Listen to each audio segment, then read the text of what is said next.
Hello there, time for some serious swatching. Kosas Cosmetics launched their first eyeshadow product back in July, the 10-Second Shadows, a liquid formula that's water-based and meant to be fast-drying and crease-resistant. If you're new to Kosas, they're a clean beauty brand from LA, founded by a former painter, Sheena Yaitanis. I reviewed their creamy lipsticks back in 2018, and other Kosas products have popped up on my channel and Instagram. Two of these shadows even made an appearance in my Euphoria makeup video. I've compared other liquid shadow formulas from brands like Glossier and Armani in a video before, but this is definitely the most watery version I've encountered. But they're just as easy to work with and don't pack any less punch. These are designed to be worn as a wash of colour, my favourite beauty phrase, but I'll show you just how pigmented they are to start with, then how to tone them down. There are 8 shades in 3 different finishes, 1 glitter, 3 shimmers, and 4 satins. 4 warm tones, no prizes for guessing these are my favourites, and 4 cooler tones, although the burgundy on the left is slightly on the warm side too. There's Globe, Supreme, Copper Halo, Element,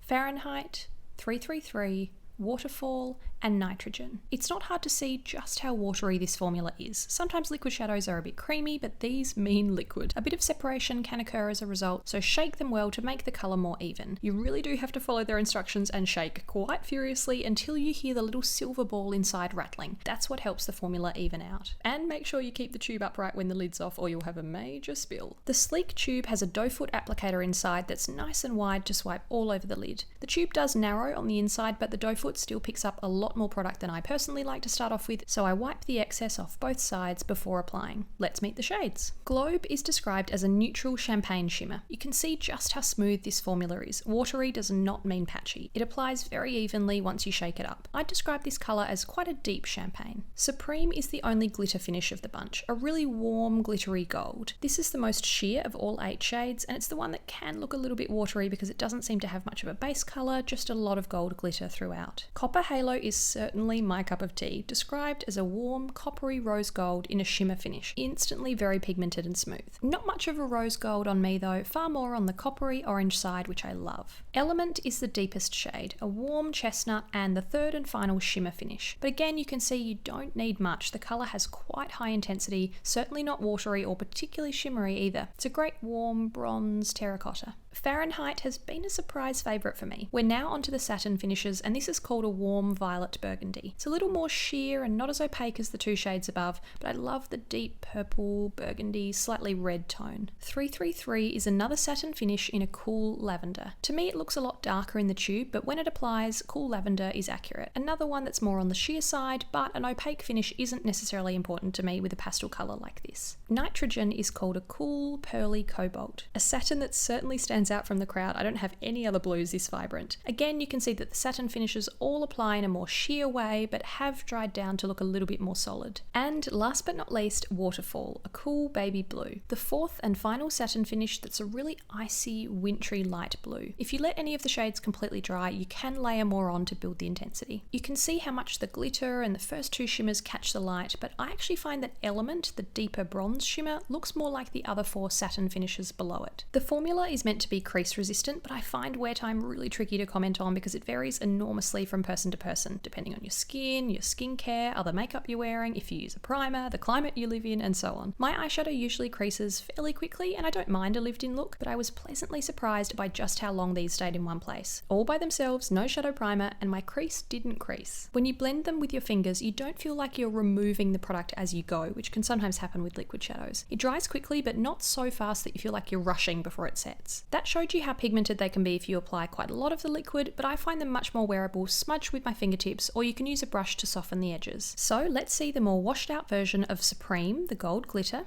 Globe, the neutral champagne, Copper Halo, the coppery rose gold, Element, the warm chestnut, Fahrenheit, the violet burgundy, 333, the cool lavender, Nitrogen, the cobalt blue, and Waterfall, the cool baby blue.